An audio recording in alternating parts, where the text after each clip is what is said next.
Le MONEP, c'est le Mouvement national des enseignants patriotes. Donc nous sommes là aujourd'hui pour une journée de cérémonie de réception, de réhabilitation d'une école du nom de Sidi Gadiaga. C'était ici à la commune de Malika. Donc comme l'a si bien initié le président de la République, son Excellence Bassirou Diomaye Faye. C'est un calendrier qui a été abordé par exemple par le Premier ministre.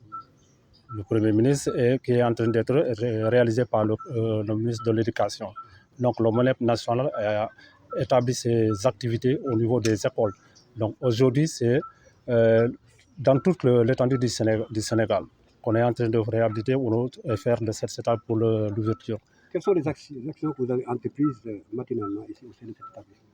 Pardon? Les actions que vous avez entreprises ici, quand on est venu pour une première fois, on a demandé le problème de l'école ici auprès du directeur.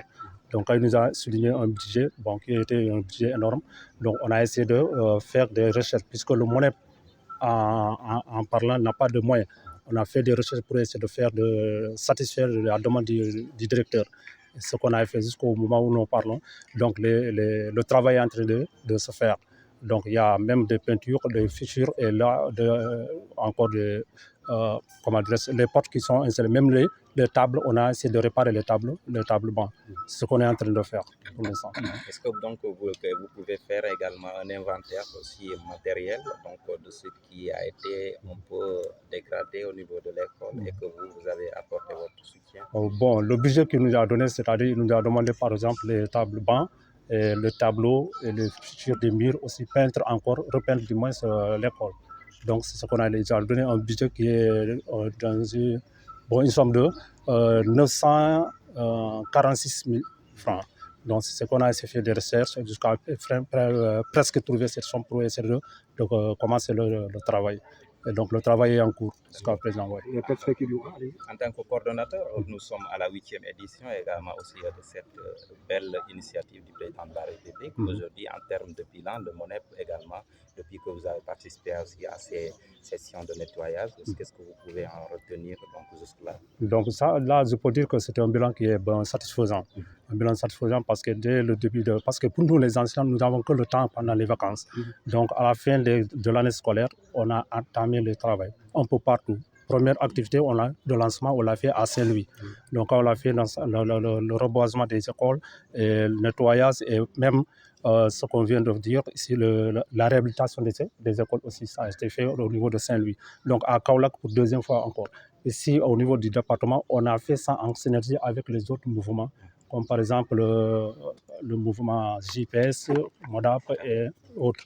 Donc avec la coordination du coordinateur départemental qui est M. Sidou Diallo. Okay. On risque de vous prendre un peu de temps parce que ces temps-ci, vous avez entendu également l'Association nationale des parents d'élèves du Sénégal qui a fait état également de 157 écoles inondables au niveau de la région de Dakar, y compris la banlieue où vous êtes ici. Est-ce que aussi vous avez fait le même constat avec eux? Si, bien sûr, parce que c'est l'association des parents, l'APE. Donc même ici au niveau de Malika, il y a une association qui est tellement dynamique de sorte quand on est venu, c'est eux-mêmes qui nous ont accueillis ici. Donc c'est l'APE qui nous a accueillis avec le directeur et on a essayé de parler ensemble et nous ont donné ou dit du moins le problème de cette école. Et c'est sur ce lancé que nous sommes en train de faire. Aujourd'hui, c'est Malika. Comptez-vous étendre vos tentatives au niveau des Oui, on a même voulu faire pour toutes les communes du département. Mais vu le nombre d'écoles qui sont là, il y a à peine 52 écoles élémentaires qui sont là. Donc avec le coup là, on a dit non, bon, il faut qu'on choisisse une seule commune pour essayer de voir. Dans la commune, on choisit une école qui est cette école-là. Donc dans le département, on n'a fait qu'une seule. Donc peut-être la élection prochaine, on va essayer d'élargir la chose. L'appel que vous lancez au niveau des autorités pour qu'elles viennent en appui à ces états. Donc l'appel que je lance au niveau des autorités, toujours à l'écoute des directeurs d'école. Parce que c'est le directeur de l'école qui est habile à nous dire ce qu'est le mal de l'école.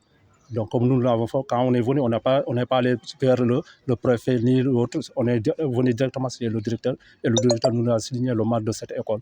Et c'est ce mal qu'on est en train de réparer. L'appel des autorités. Oui, c'est ce que je dis bien. Les autorités n'ont qu'à être près des directeurs. Seul le directeur qui peut dire ce qui se passe au niveau de l'école. À part le directeur, je ne pense pas que quelqu'un d'autre pourra le faire. Bien, avant que quelqu'un ne prenne la parole, résumé en Wolof,